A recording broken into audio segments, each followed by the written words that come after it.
بسم اللہ الرحمن الرحیم۔ رات کے سناٹے میں اندھیروں کی چادر ہر طرف پھیلی ہوئی تھی۔ گلیوں میں ہو کا عالم تھا۔ کہیں دور کسی کتے کی بھونکنے کی آواز سنائی دیتی تو سناٹے میں وہ بھی عجیب سی دہشت پیدا کر دیتی۔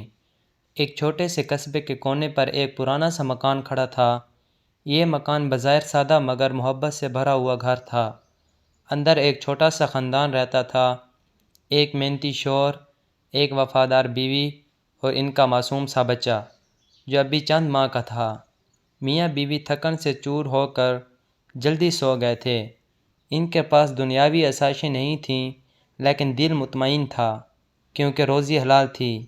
گھر کے دروازے پر ایک عام سا قفل لگا تھا اور کواڑ اس طرح کے نہیں تھے جو بڑے مضبوط قلعے کی یاد دلا سکیں۔ وہ سادہ لوگ تھے اور سادگی ہی ان کا سرمایہ تھی۔ اسی رات کچھ فاصلے پر 5 چور ایک خالی پلاٹ میں بیٹھے منصوبہ بنا رہے تھے۔ ان کی نظریں اسی چھوٹے سے گھر پر ٹکی ہوئی تھیں۔ یہ لوگ غریب ہیں لیکن جو تھوڑا بہت مال ہے ہمارے لیے کافی ہوگا، گروہ کے سردار نے دانت پیستے ہوئے کہا۔ باقی سب نے اثبات میں سر ہلایا۔ اندھیرا گہرا ہو چکا تھا، چاند بادلوں میں چھپ گیا اور یہ لمحہ ان کے لیے موزوں معلوم ہوا۔ وہ آہستہ آہستہ گھر کے قریب پہنچے، قدموں کی چاپ دبانے کے لیے ننگے پاؤں چل رہے تھے۔ ایک نے کھڑکی کے قریب جا کر کان لگایا۔ اندر سکون تھا، صرف بچے کی ہلکی سی سانسوں کی آواز۔ سب سو گئے ہیں، وہ پھسایا۔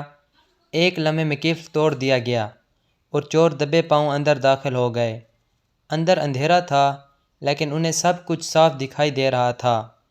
ایک کونے میں پرانا صندوق، دوسرے کونے میں برتن اور درمیان میں چرپائی جس پر میاں بیوی اور بچہ سکون کی نیند سو رہے تھے۔ چوروں کے چہرے پر لالچ کی چمک نمایاں ہو گئی۔ انہوں نے تیزی سے کمرے کا جائزہ لیا اور پھر آہستہ آہستہ چیزیں سمیٹنا شروع کر دیں۔ برتن، کپڑے، جو بھی ہاتھ آیا انہوں نے بوری بھر لیا۔ اسی دوران بچے نے کروٹ لی۔ ہلکی سی سسکاری کمرے میں گونجی۔ چور ساکت رہ گئے۔ انہوں نے میاں بیوی کو دیکھا۔ بیوی کا ہاتھ بچے پر تھا مگر نیند گہری تھی۔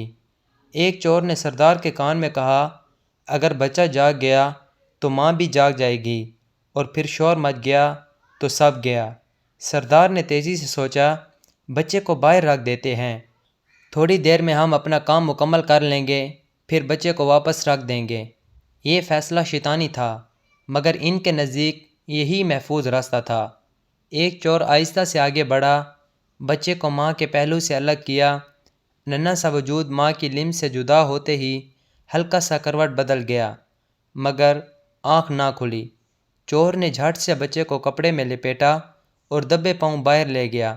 سردی تھی، ہوا میں خنکی تھی لیکن چور نے بچے کو دروازے کے پاس ایک جھاڑی کے پیچھے رکھ دیا اور واپس اندر آ گیا۔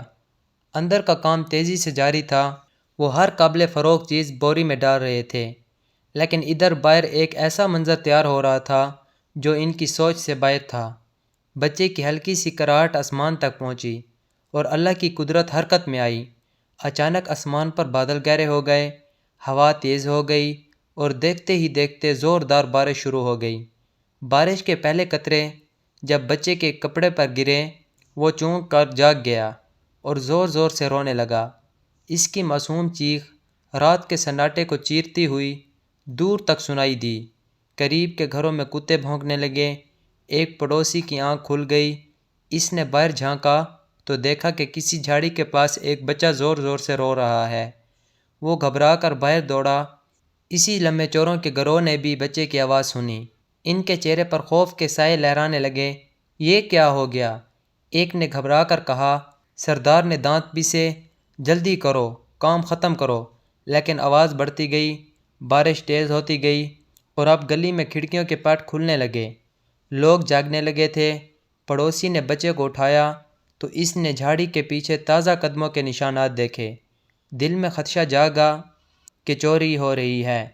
اس نے فوراً شور مچایا، چور چور! اس چیخ کے ساتھ ہی پورا محلہ بیدار ہو گیا۔ مرد ہاتھوں میں لاٹھیاں لیے دوڑ پڑے۔ گھر کے اندر چوروں پر قیامت ٹوٹ پڑی۔ وہ بوری چھوڑ کر بھاگے لیکن اللہ کی تدبیر دیکھیے، گھر کے دروازے پر بھاگتے ہوئے ایک چور پھسلا اور زمین پر گر گیا۔ باقی اسے چھوڑ کر دوڑے، مگر محلے والوں نے شور سن کر انہیں گھیر لیا۔ چند ہی لمحوں میں سب پکڑے گئے۔ میاں بیوی شور سے جاگے اور جب باہر کا منظر دیکھا تو ان کی آنکھوں سے آنسو بہنے لگے۔ بیوی بچے کو سینے سے لگائے اللہ کا شکر ادا کر رہی تھی۔ میاں سجدے میں گر گیا۔ لبوں پر ایک ہی فریاد تھی، یا اللہ تیرا کرم ہے، تو نے ہماری عزت اور جان بچائی۔ چور بھی بکا بکا تھے، وہ سوچ بھی نہیں سکتے تھے کہ ایک معصوم بچے کی چیخ ان کے لیے رسوائی اور قید کا سبب بنے گی، مگر یہ سب کچھ محض اتفاق نہیں تھا، یہ اس ذات کی مدد تھی جو اپنے بندوں کو اندھیروں میں بھی تنہا نہیں چھوڑتی۔ سبق: جب انسان بے بس ہو جاتا ہے تب اللہ کی مدد ایسے راستے سے آتی ہے جس کا وہ تصور بھی نہیں کر سکتا۔ اس خاندان کے لیے بارش، بچے کی چیخ اور پڑوسی کا جاگنا آل ویئر اللہ کی طرف سے ایک کرم۔